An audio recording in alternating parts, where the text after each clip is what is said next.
You tell yourself you'll start in 5 minutes. Then an hour passes, then the whole day. And it's not that you don't care. It's not that you don't know what to do. It's something quieter, something you don't fully see yet. What if you're not lazy, but avoiding something your brain thinks is dangerous? You open your laptop, you look at the task, and suddenly, your energy drops, your mind drifts, you check your phone. You reorganize something that doesn't matter. It feels small in the moment, but over time, it becomes a pattern. You start doubting yourself. Why can't I just do it? It leaks into everything.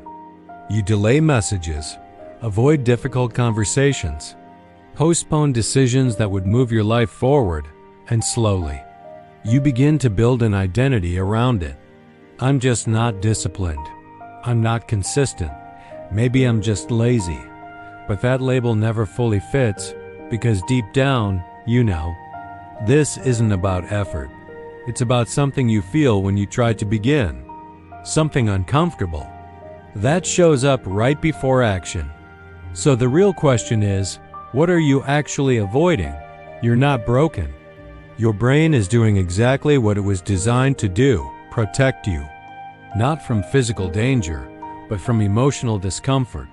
Avoidance is not a flaw, it's an adaptation. At some point, your brain learned, this situation doesn't feel safe.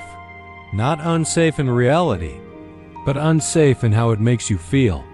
Maybe it reminds you of failure, or judgment, or not being good enough.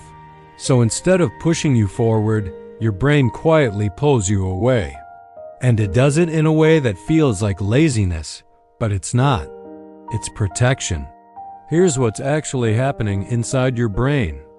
When you face a task tied to uncertainty or pressure, your brain runs a quick emotional prediction. Will this feel good or bad? If it predicts discomfort, your threat system activates. Not fully, just enough. The amygdala, your emotional alarm system, flags the task as something to avoid. Not because it's dangerous, but because it might lead to a negative feeling, rejection, embarrassment, failure. Then your brain looks for relief, and it finds it in distraction.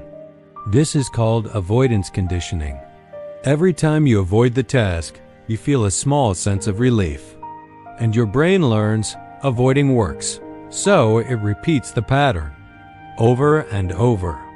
Think of it like this: your brain is a smoke detector, but instead of detecting fire, it reacts to uncomfortable emotions. And sometimes it goes off when you're just making toast.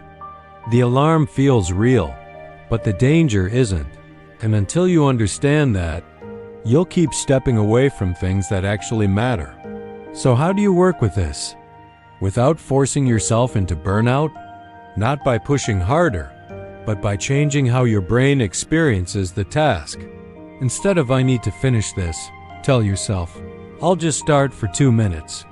Your brain resists emotional intensity, not the task itself.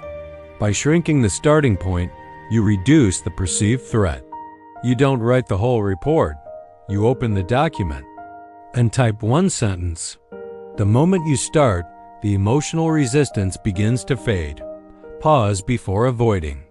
Ask yourself, what am I actually feeling right now? Not the task.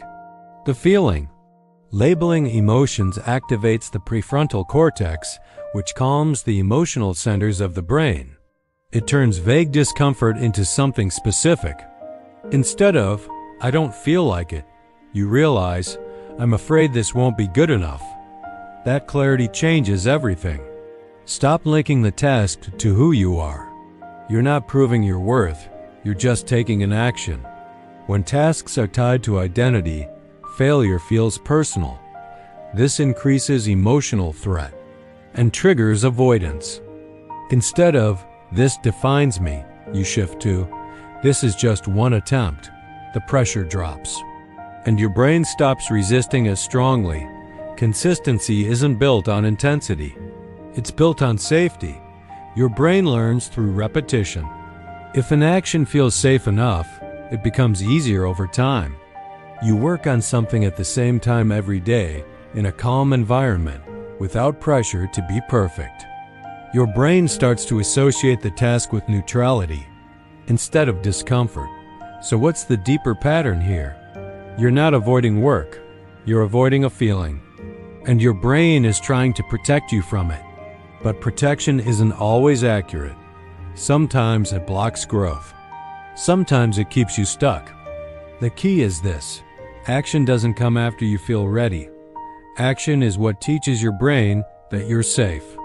Think of it like retraining your smoke detector, not by removing it, but by showing it what's actually harmless.